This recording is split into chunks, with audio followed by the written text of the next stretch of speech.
라디오 독서실 한국인이 사랑하는 우리 문학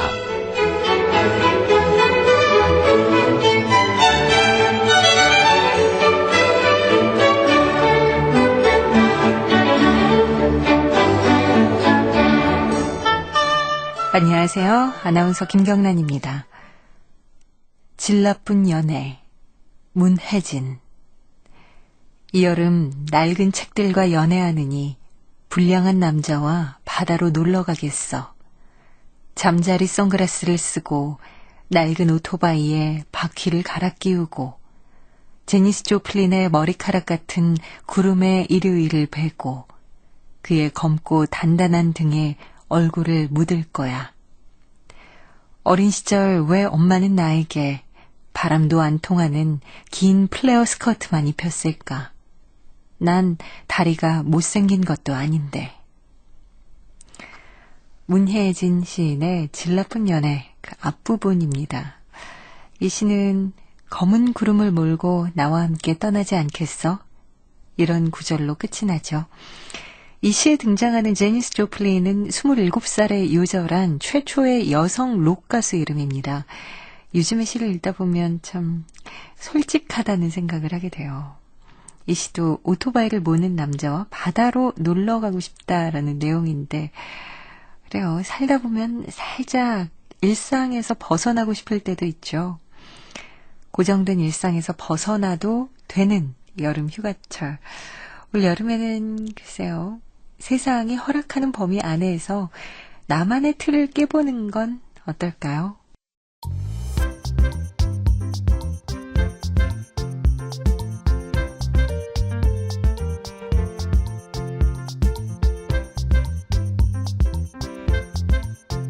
소리로 만나는 책 라디오 독서실. 한국인이 사랑하는 우리 문학을 김경란 아나운서와 함께 만나봅니다.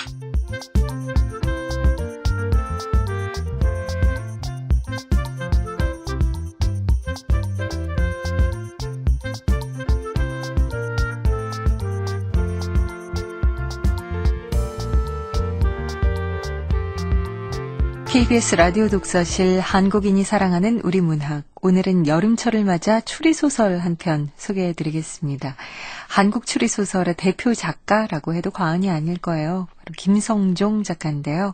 김성종 작가는 1969년 조선일보 신춘문예에 단편소설 경찰관이 당선되고 한국일보 창간 20주년 기념 장편소설 공모에 최후의 증인이 당선되면서 본격적으로 작품 활동을 시작했습니다. 김성종 작가의 소설을 바탕으로 만든 드라마도 있는데 여명의 눈동자가 바로 김성종 작가의 원작입니다.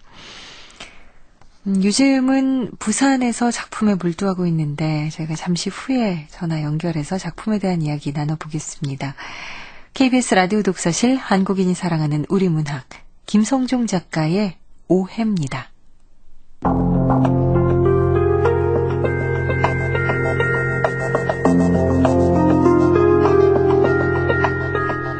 오해 김성종.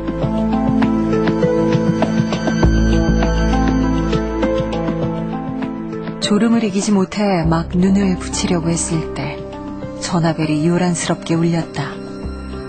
누군가가 거칠게 전화를 받는 바람에 목소리가 들려왔고 잠시 후 그 누군가가 잡아 흔드는 바람에 나는 마지못해 눈을 떴다.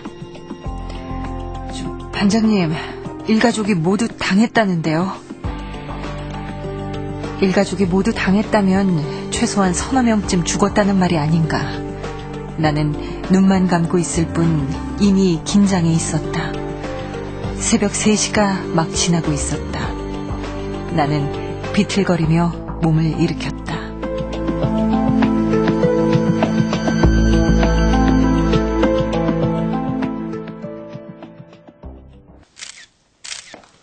자, 이거 한번 찍자. 수고 많으십니다.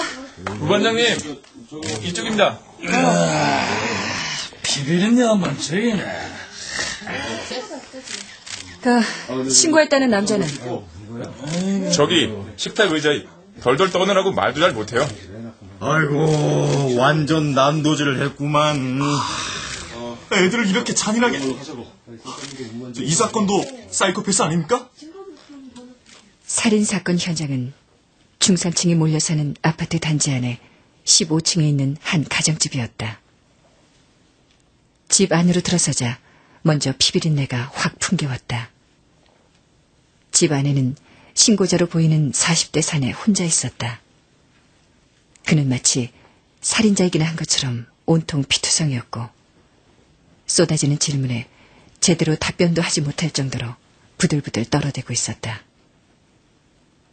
죽은 사람은 모두 3명이었다.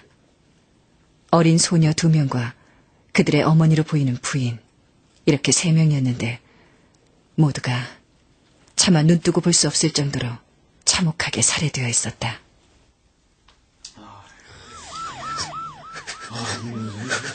단장님, 이 죽은 지 얼마 안 된 것 같은데요. 이 2시간도 채 안 된 것 같습니다. 이봐요. 예. 앉으세요. 예.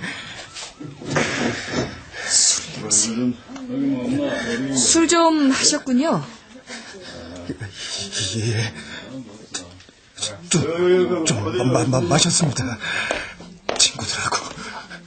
반장님, 잠깐만요.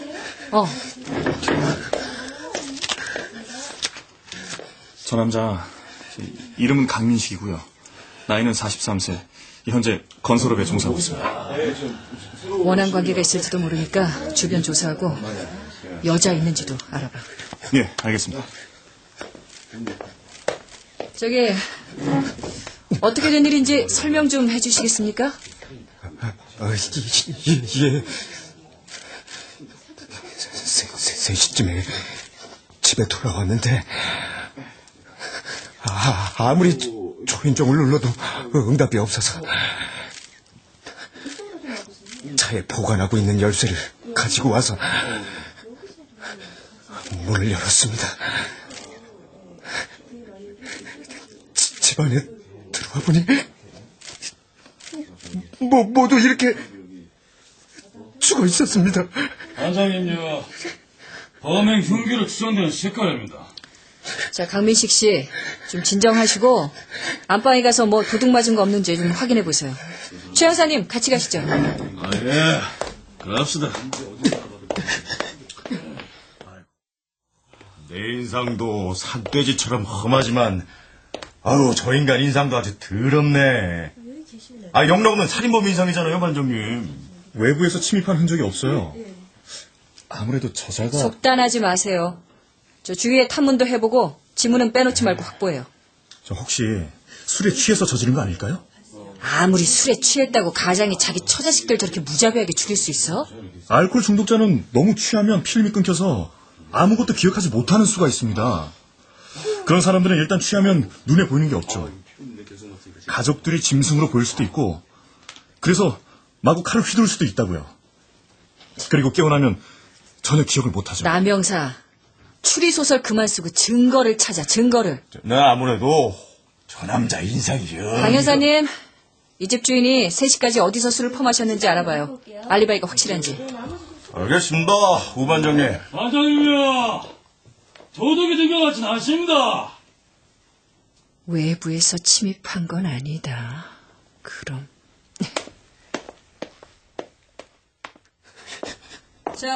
강민식 씨. 출입문 열쇠 당신 말고 또 가지고 있는 사람이 있어요? 없습니다. 죽은 지 2시간밖에 안 됐고 외부에서 들어온 흔적은 전혀 없고 열쇠는 당신밖에 없으면 당신이네. 아니에요. 저는 아닙니다. 죄책감이 드는 거구만. 당신 죽은 거 맞지? 아니에요. 절대 아닙니다. 자, 강민식 씨. 일단 저희와 같이 서로 가셔야겠습니다. 아니, 왜? 제가 왜? 저 아니에요. 뭐야, 조사해 보면 다 나오는 거고. 아니에요. 난 아닙니다. 아니면 누가 겁나서 그러나? 아니에요. 조사해보면 다 나온다니까. 강민식은 왜 자기가 연행돼야 하느냐고 항의했지만 나는 냉담하게 그를 대했다. 현재로서는 그를 범인이라고 단정할 수는 없지만 그가 용의선상에 있는 유일한 인물인 것만은 부인할 수 없는 일이었다.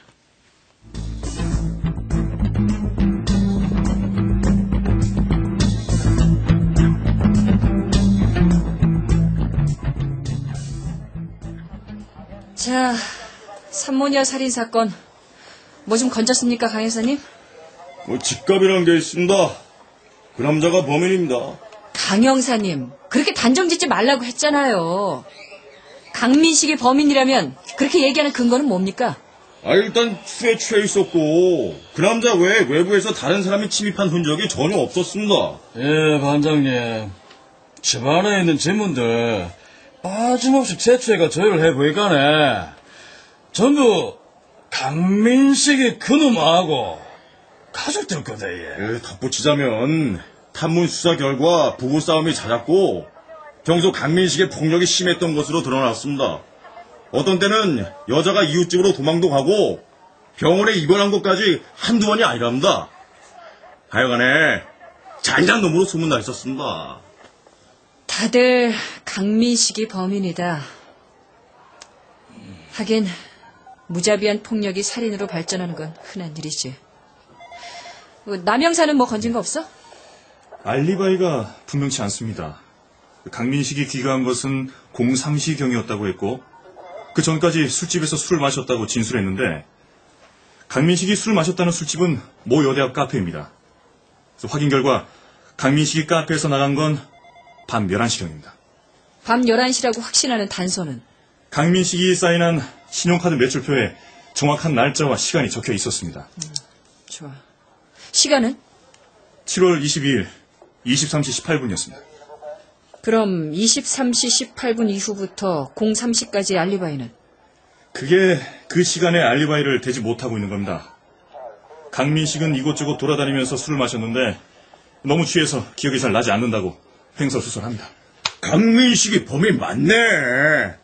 반장님 빨리 조속 꾸며가지고 검찰로 송치하고 우리 휴가 좀 갑시다. 예? 최 형사, 강민식 잡고 좀 더 설득시켜봐. 알았습니다. 강 형사 휴가 보내려면 서둘러야겠네.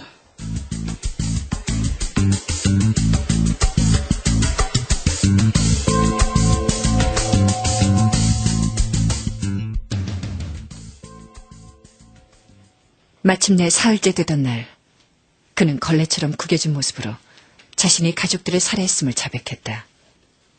그러나 살해 이유에 대해서는 횡설수설하기만 했다. 살해 이유야 어떻든 그가 범행을 자백했을 뿐만 아니라 여러 가지 정황 증거들이 그의 범행임을 말해주고 있었기 때문에 나의 상사는 조서를 완벽하게 꾸민 다음 검찰에 송치하라고 나에게 지시했다. 하지만 나는 송치를 앞두고 미적미적 시간을 끌었다. 반장님, 강민식이 정신감정 이상 없답니다. 강민식이 그놈아 범인 맞는 것 같습니다. 송치 할까요? 예. 잠깐만.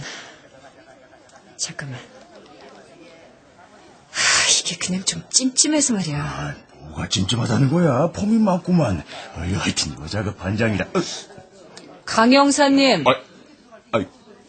요놈의 주둥이라네 반장이네. 뭘 망설입니까? 위에서도 송치하라 했는데. 예. 그럼 검찰로 송치하세요. 예, 반장님. 주인장이 그러고 싶지. 다녀왔습니다. 저기 최 형사님, 거기 부검 결과 서류 좀 줘보실래요? 부검 서류는 다 봤다 아닙니까? 보기는 봤지만 그래도 뭔가 좀 찜찜해서. 이럴 때 꼭 사고가 생기거든요. 야, 그럼 한번 보이소. 산모녀 살인사건. 진짜 다시 봐도 잔인하구만. 어린애들을 이렇게까지. 잠깐만. 최 형사님, 강민식이 왼손잡이에요? 왼손잡이? 너는 모르겠는데, 예. 빨리 알아보세요. 빨리. 예. 몇십 분이 지난 후 최 형사가 들어왔다. 강민식이 오른손잡이던데요, 반장님. 어떻게 확인했어요? 진술싸움 써보라고 하고 악수도 한번 해보고 담배도 꺼내보고 전부 오른손이던데. 혹시나 해서 왼손으로 진술서 다시 써보라고 했는데 전혀 못쓰예. 거짓말 아니고 오른손잡이 맞습니다. 오른손잡이면 이러니 안 돼. 뭐 막합니까? 오른손잡이면 뭐 달라집니까? 범인은 왼손잡이에요.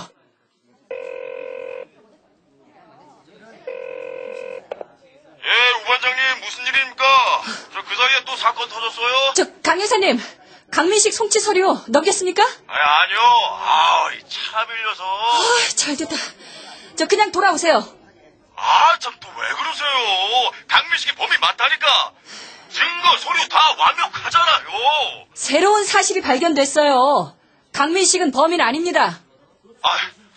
대체 무슨 얘기입니까? 부검 결과를 보니까 아이들 상처가 모두 왼쪽에서 오른쪽으로 자상이 나 있어요. 칼이 들어간 깊이를 봐도 그렇고 날의 각도도 그렇고 아이들은 왼손잡이한테 찔린 게 분명합니다. 아이들은 그렇고 부인은요? 그게 좀... 부인은 그 반대로 상처가 나 있어요. 오른쪽에서 왼쪽으로. 난 또 뭐라... 그래서 오라는 겁니까? 다시 검토해 봐야겠어요. 강 여사님, 서류 갖고 빨리 돌아오세요. 자상이 어떻다고 해? 여길 좀 봐요. 아들은 왼쪽으로 자상이 나 있고 엄마는 오른쪽이라. 정말 그러네. 얘. 그럼 범인은 양손을 모두 잘 쓰든가 아니면 2명? 범인이 2명이라면 한 명은 오른손잡이고 다른 한 명은 왼손잡이. 근데 범행에 사용된 칼은 하나밖에 발견되지 않았어요. 이 칼 하나를 가지고 서로 번갈아 가면서 그걸 사용한다는 게 말이나 됩니까? 그것도 피투성이 칼을? 그거는 전혀 말이 안 됩니다. 하여튼 탐문 수사를 더 벌여봐야겠어요. 최 형사님은 주변 인물들 좀 수사해보세요. 알겠습니다. 범인이 2명? 아니면 양손잡이?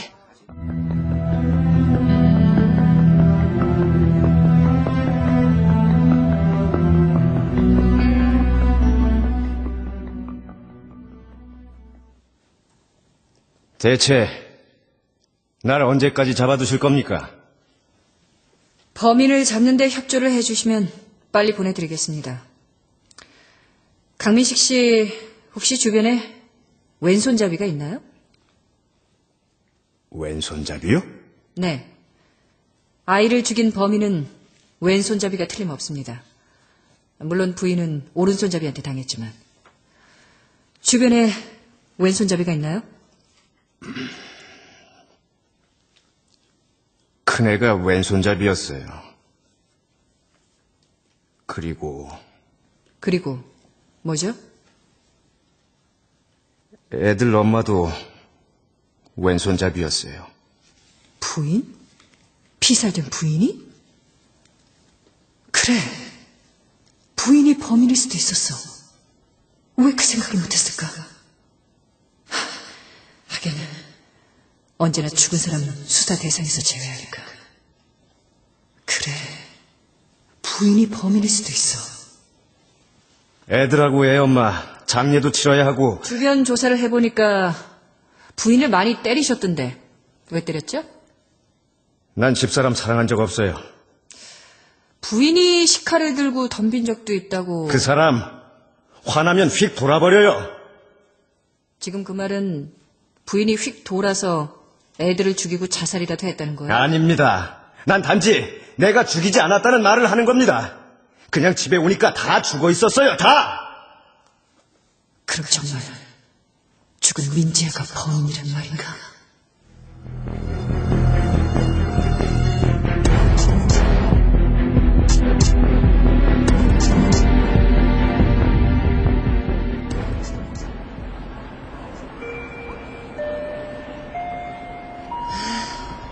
죽은 피살자 여동생이 부산 산다 그랬죠? 그래서 지금 비행기 타러 왔잖아. 같이 갈까요? 괜찮아, 다음에. 제 마음은 변함없습니다, 반장님. 티켓팅 시작한다. 나 갔다 올게. 몸 조심해요.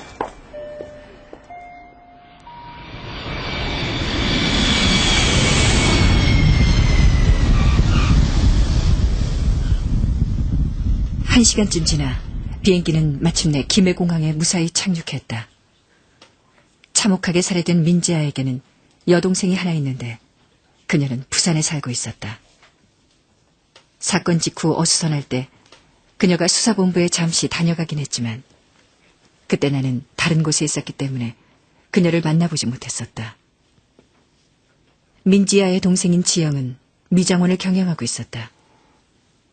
예쁘장하게 생긴 30대 초반의 그녀는 내가 갑자기 나타나 신분을 밝히자 상당히 놀라는 것 같았다.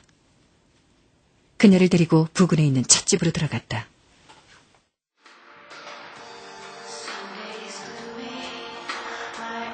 아직 범인이 잡히지 않았나 봐요. 예. 언니와 조카들이 모두 살해됐는데도 별로 상심하는 것 같지도 않잖아. 저기 피의자 민지아 씨하고는 친자매간인가요? 실은 조사해보시면 다 아실 테니까. 엄마가 달라요? 역시. 누가 언니 가족을 살해한 것 같아요? 제가 그걸 어떻게 알아요? 언니하고는 생전에 자주 만났어요? 아니요. 별로 만나지 않았는데요. 이쯤에서 찔러보시 뭐. 두 자매분 사이가 별로 좋지 않았다고 하던데 사실인가요? 누가 그런 말을 했어요? 저 표정. 그냥 찔러본 건데 맞았어. 누구라고는 밝힐 수 없습니다.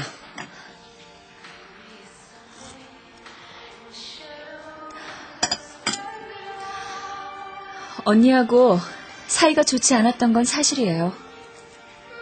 무심결에 책잔을 짚는 손은 왼손. 민지영은 왼손잡이야. 왜 사이가 좋지 않았죠? 언니하고 사이가 안 좋았던 이유, 유산 때문이었어요. 부모님이 교통사고로 갑자기 세상 떠나시는 바람에 유언이 없었고, 그래서 유산 놓고 언니하고 사이에 문제가 많았어요. 저 배다른 형제이긴 해도 법적으로 엄연한 자식이에요. 얼마 되진 않지만 유산 받을 권리가 있다고요. 하지만 언니 욕심 때문에 결국은 한 푼도 받지 못했어요. 이제 와서 죽은 사람에 대해서 욕하는 건 못하지만 언니는 자기 혼자밖에 모르는 욕심쟁이였어요. 많이 억울하셨겠어요? 돈 때문만은 아니에요. 언니하고 큰엄마한테 당한 학대. 우리 엄마가 첩이었거든요. 엄마는 제가 15살 때 아버지한테 데려다주곤 사라졌죠. 언니하고 큰엄마, 아니 새엄마한테 당한 걸 생각하면 학교 다닐 땐 가출도 여러 번 했어요. 하지만 그때마다 이 악물고 다시 집에 들어가곤 했죠. 가출은 내가 지는 거다. 참고 견디는 게 내가 그들을 이기는 거라고 생각했어요. 두 사람에게 복수하고 싶었겠군요? 네? 무슨 뜻으로 그렇게 물으시는 거예요? 학대한 사람한테 복수하고 싶은 게 당연하지 않나요? 그런 생각이 안 든 것은 아니었어요. 하지만 제가 어떻게, 무슨 방법으로 그들한테 복수하겠어요? 제가 나중에 독립해서 잘 사는 게 그들에 대한 복수라고 생각했어요. 그래서 열심히 살아왔지만 아직 잘 산다고 볼 순 없네요. 더구나 두 사람 모두 죽었으니 뭐 이젠 굳이 복수할 것도 없잖아요. 그렇긴 하네요. 혹시 민지영이 범인은 아닐까? 유산 문제로 언니를? 형부에 대해서는 어떻게 생각하세요? 에? 왜 그렇게 놀라세요? 형부요, 강민식 씨. 좋은 분이세요. 에? 좋은 분이라고요? 네, 좋은 분이에요. 강민식 씨는 현재 가장 유력한 용의자로 경찰의 조사를 받고 있어요. 지금까지 조사한 바에 따르면 수시로 언니를 폭행했어요. 폭행 전과도 2번이나 있고. 그런데 좋은 분이라고요? 형부에 대해서 잘 아는 건 아니지만 한때 한 집에서 함께 산 적 있어요. 그래서 어느 정도 알고 있고요. 함께 살다니 언제 말이에요? 언니가 결혼하고 나서요. 언니 부부가 한 2년 정도 처가살이 할 때 한 집에서 살았어요. 그렇다면 형부와 언니 사이가 어땠는지는 잘 알겠군요. 제가 있을 땐 사이가 괜찮았어요. 자주 두들겨 팼다는 소문이 자자하던데. 그럼 그 소문은 모두 거짓말인가요? 거짓말은 아닐 거예요. 2년쯤 지나고 형부 내외가 나가 살면서 애들 낳았는데 두 사람 사이가 틀어지기 시작한 게 애들 기르면서부터였어요. 언니가 형부한테 얻어맞았다고 하면서 친정 와서 울고불고 하는 바람에 사정 알게 된 거죠. 언니가 자주 맞는 걸 알게 되면서 부모님이 이혼 얘기 꺼냈어요. 근데 언닌 이혼 얘기만 나오면 펄쩍 뛰면서 죽으면 죽었지 이혼은 할 수 없다고 버티더라고요. 왜죠? 맞는 것도 억울한데 왜 5회까지 사면서 이혼당해야 되느냐고 우겼어요. 5회요? 형부가 언니 그렇게 때린 데는 그럴 만한 이유가 있었거든요. 무슨 이유죠? 언니가 낳은 2 딸애가 형부 자식이 아니고 언니가 바람 피워서 낳은 자식들이라고 했어요. 에? 잠깐만. 다시 한번 말해보세요. 그러니까 언니하고 형부 사이에서 태어난 딸들이 사실은 형부 피를 받은 자식들이 아니라는 거예요. 세상에. 무슨 근거가 있었나요? 혈액형 검사를 했는데 언니하고 형부 혈액형 사이에서는 그런 자식들이 나올 수가 없다고 했어요. 언니는 검사 결과가 어떻든 절대로 바람 피우지 않았다고 했고요. 그러니까 형부가 언니를 때린 이유는 순전히 언니가 다른 남자의 자식을, 그것도 1명이 아니고 2명씩이나 낳았다는 사실 때문이었군요. 그렇죠. 사실 어느 남자가 그걸 두고 보겠어요? 그럼 민지영 씨도 조카들이 형부 자식이 아니란 걸 인정하나요? 검사 결과가 그렇게 나왔는데 어쩌겠어요. 검사는 거짓말 안 하잖아요. 언니하고 형부의 혈액형을 알아요? 하도 말이 많아서 알고 있었어요.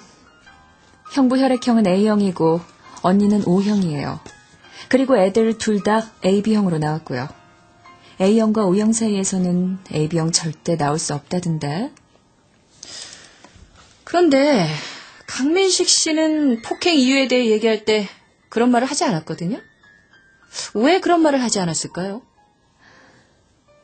글쎄요. 자기한테 불리하니까 그랬겠죠. 그런 말을 하면 자기가 더 의심받을 테니까요.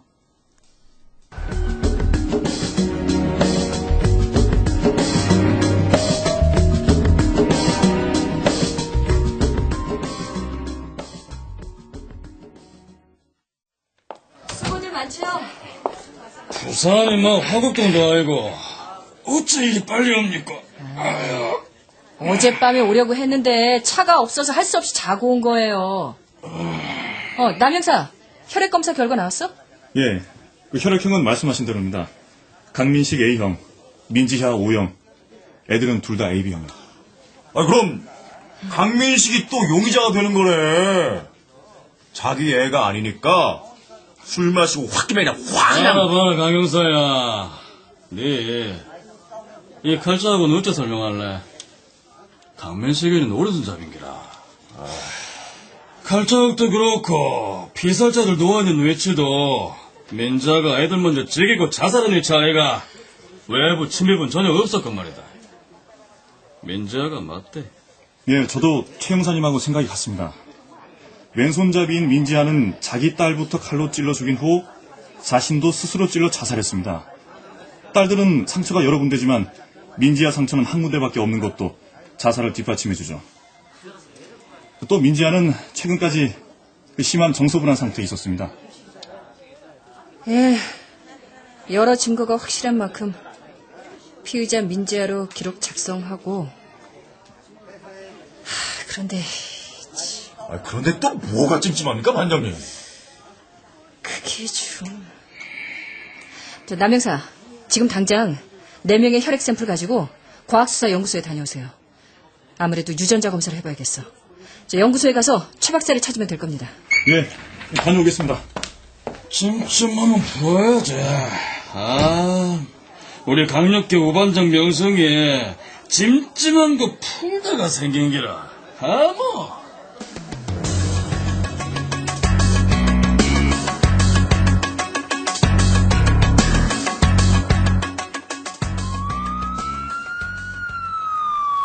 이거 지문 확실하게 뜨고. 아이고, 무슨 놈의 사건이 이래 자주 나는 거. 아유, 그러게요. 아직 산모자 살인 사건도 해결 안 되는 데 아닙니다.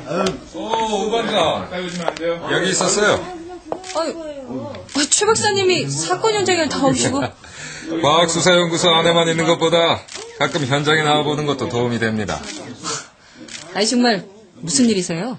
지나가는 길에 지난번 의뢰한 혈액검사 결과가 나와서 알려주려고요. 결과가 나왔나요? 예. 결론부터 말하면 그 아이들은 그 부부 사이에서 태어난 게 틀림없어요. 예? 이거 어떻게... A형과 O형 사이에서는 AB형 자녀가 나올 수 없잖아요. 정밀 검사에서는... 일반적으로 혈액형이 A형인 아버지와 O형인 어머니 사이에서는 AB형의 자식이 나올 수가 없어요. 그런데 여기서 문제가 된 것이 A형입니다. 내가 의뢰를 받은 A형은 사실 A형이 아니라 시스 AB형이라는 겁니다. 시스 AB형이요? 예. 이건 일반적으로 우리가 알고 있는 AB형의 비정형 형태예요.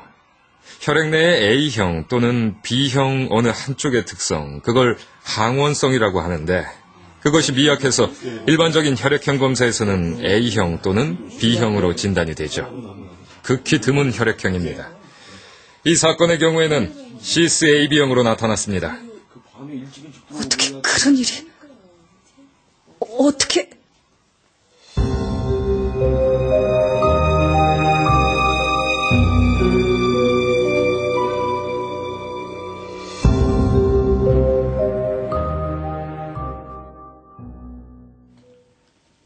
다음 날 나는 부하들을 모아놓고 과학수사연구소의 감식 결과를 들려주었다. 하지만 이 결과가 민지아가 범인이라는 수사 결과에 영향을 미치는 건 아니지 않습니까? 네, 그래요. 직접 죽이진 않았지만 결국 범인은 강민식입니다. 직접 죽이진 않았지만서도 그놈의 잘못된 오해가 옆에 내하고 자식들까지 죽게 했다. 간접 살인이다. 이거구만. 네. 자기 여편네에게 살인을 부추긴 그자한테 이 사실을 알려줘야 해요. 나는 꼭 그자, 부인을 믿지 못한 대가가 어떤 것인지 그자의 표정을 보고 싶거든요. 그러나 강민식은 집에 없었다. 회사에 연락해보았더니 여직원 말이 그만둔 지 며칠 됐다고 했다. 그의 휴대전화는 꺼져 있었다. 생각 끝에 전화국에 연락해서 그의 최근 통화 기록을 찾아보았다. 한 사람과 집중적으로 통화한 기록이 나와 있었다. 상대방 전화번호 부산 민지역인데요. 강민식의 입장에서는 의지할 때라고는 처제밖에 없었겠지. 그럼 강민식이 부산에 있는 거 아닐까요? 그럴 거야. 나 부산 좀 다녀올게요. 남영사, 네 뭐하노? 관장님 운전대 잡게 하지 말고 네가 모시고 갔다 와라. 예. 조심해서 다녀오겠습니다. 운전은 조심하고 다른 건 조심 안 해도 된다. 무슨 소리예요? 아닙니다. 오늘 안에 도착하려면 빨리 가 있어. 예. 그 길로 부산으로 내려간 우리는 일부러 민지영에게 연락을 취하지 않고 곧장 그녀의 가게를 찾아갔다. 민지영의 미장원에는 보조원 혼자서 한가롭게 앉아 있었다. 주인 아줌마 계세요? 안 계신데, 예? 떠나러 오셨어요? 주인은 어디 갔어요? 해수욕장 가셨어요, 예? 아유, 너무 덥다고 형부하고 같이 나가셨는데, 예? 형부? 그 사람 언제 여기 내려왔어요? 며칠 됐지요? 아유, 형부하고 처제가 사이가 워낙 특별해가, 잠도 같이 자고, 밥도 같이 먹고, 전에도 올 때마다 같이 자고, 같이 먹고 하대요. 같이 자요? 형부하고 처제가요? 다 알고 오신 거 아닙니까? 엄마야, 내가 말 잘못했는갑다. 형부라는 사람 자주 왔어요? 기왕 다 밝힌 거. 한 달에 몇 번씩 다녀가셨지요? 어느 해수욕장으로 갔어요? 요 앞에 광안리요. 뭐가 좀 이상하죠? 그러게. 가서 확인을 해보자고. 광안리 해변은 반벌거숭이 차림의 사람들로 혼잡을 이루고 있었다. 반장님. 저기 15번 탈의자가 파라솔이요. 다정하게 참외를 깎아먹고 계시구나. 마치 부부 같은데요. 반장님. 민지 형 참외 깎는 것 좀 보세요. 오른손이에요. 어? 정말 오른손이네? 민지 형은 분명... 양손잡이였어요. 그럼... 갑자기 머리가 어지러워왔다. 너무 혼란스러워 아무것도 생각할 수가 없었다. 그러니까 단독 범행인가? 공동 범행인가? 그러니까 왜 이렇게 덥지?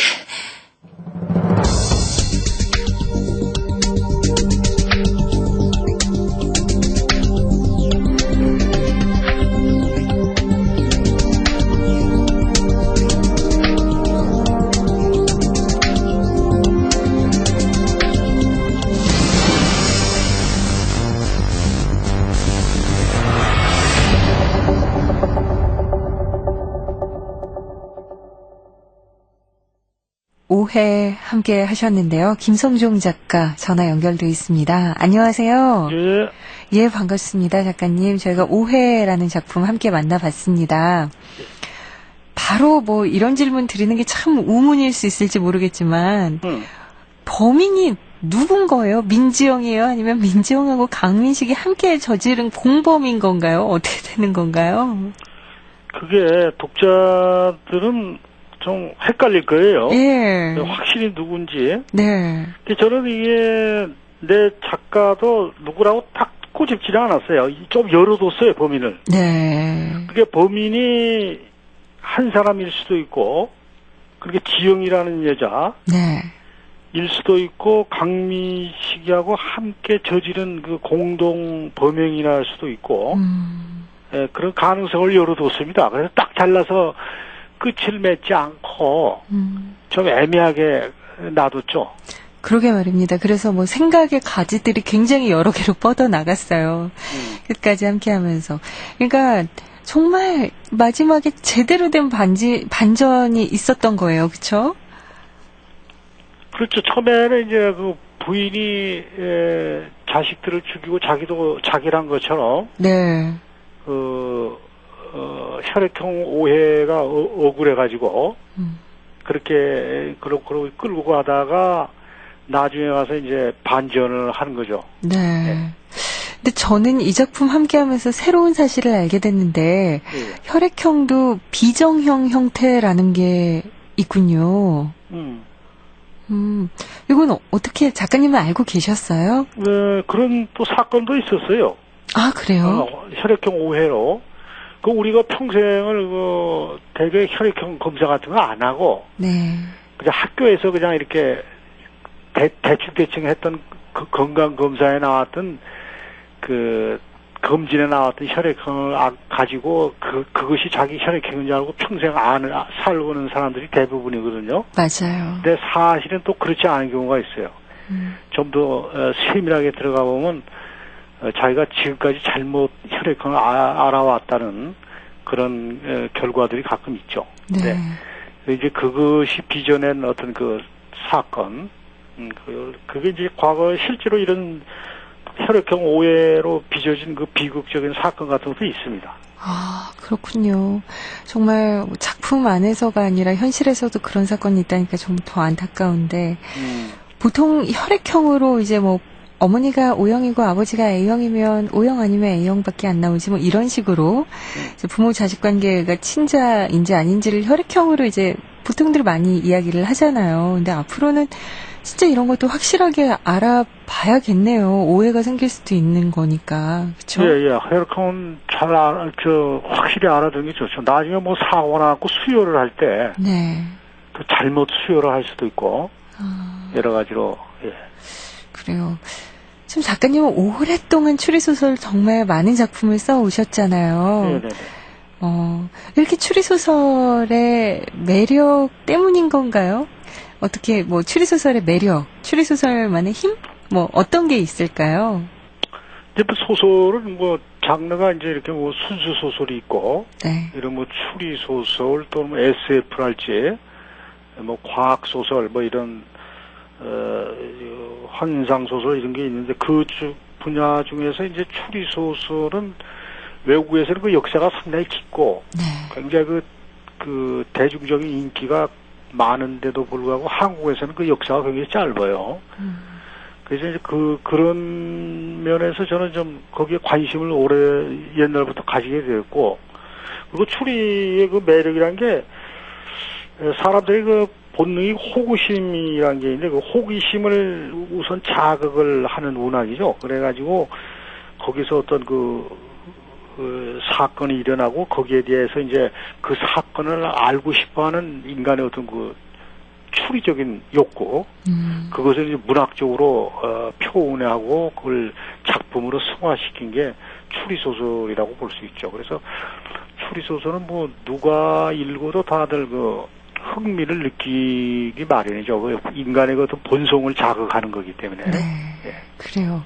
이 추리소설을 정말 계속 읽다 보면은 이렇게 눈을 뗄 수가 없는 게 반전에 반전을 막 거듭하고 그러잖아요. 마치 작가와 이 독자가 두뇌 게임을 한다는 생각도 하게 되는데 이 작품을 구상할 때 사전에 좀 치밀하게 계산을 하시나요? 추리소설은 그 구성을 아주 완벽하게 해놓고 써야 합니다. 그렇죠. 그렇지 않고 잘못 단추를 끼워놓으면은 그 사건 해결이 안 되죠. 일반 소설하고 다른 점이 그거죠.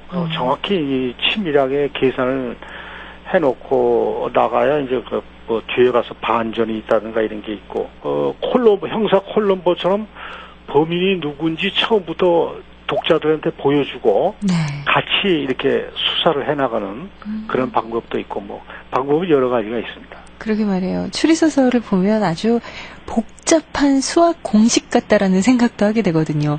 아주 복잡한 단계로 풀리지만 결국은 정답은 굉장히 명확하게 이렇게 딱 떨어지는 그런 느낌?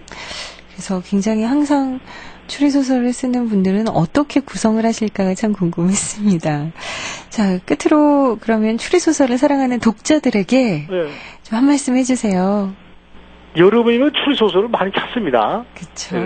추리소설을 이제 뭐 여행들을 많이 하게 되니 추리소설을 많이 했는데 되게 이제 과거에 미국의 클린턴 대통령 같은 사람도 휴가 때면 책을 한 10권쯤 가지고 가는데 그 중에 한 8권 정도는 추리소설이었어요. 아, 그래요? 그 정도로 이제 추리소설이 이제, 사람의 높고 낮음에 그런 거 관계없이 누구나 다 선호하고 있는데 요즘은 특히 또 외국의 추리소설이 아주 수준 높은 추리소설들이 한국에 많이 번역되어 나오니까 그런 거 많이 읽어보시고 또 하나는 우리 사회의 어떤 구조적 모순을 분석하고 추리하는데 이 추리적 기법을 이용한 이 소설이 상당히 도움이 됩니다. 그래서 그런 유의 소설들이 우리 일상을 문제점을 이렇게 분석해 보는데도 많이 도움이 되리라고 생각합니다. 그렇군요. 네, 작가님 앞으로도 좋은 작품 계속해서 기대하겠습니다. 오늘 네. 말씀 감사합니다. 예. 지금까지 오해의 작가 김성종 작가와 함께 이야기 나눠봤습니다. 오늘 작품 제목이 오해인데요. 이 오해와 관련해서 이런 이야기가 있더라고요. 오해가 쌓였을 때는 3번 생각하면 2해가 된다네요. 이걸 숫자로 표시하면 5 빼기 3은 2가 되는 거래요. 또 이해하면 사랑이 되는데 2 더하기 2는 4라서 그렇다고 합니다. 어쨌든 오해가 쌓였을 때 3번 생각해보는 그런 마음의 여유 가지시길 바랍니다. 지금까지 김성종 작가의 오해편, 음악 강진호, 효과 안익수, 윤미원, 김기평, 기술 이흥규, 극본 서현이, 제작 서승표, 진행의 김경란이었습니다.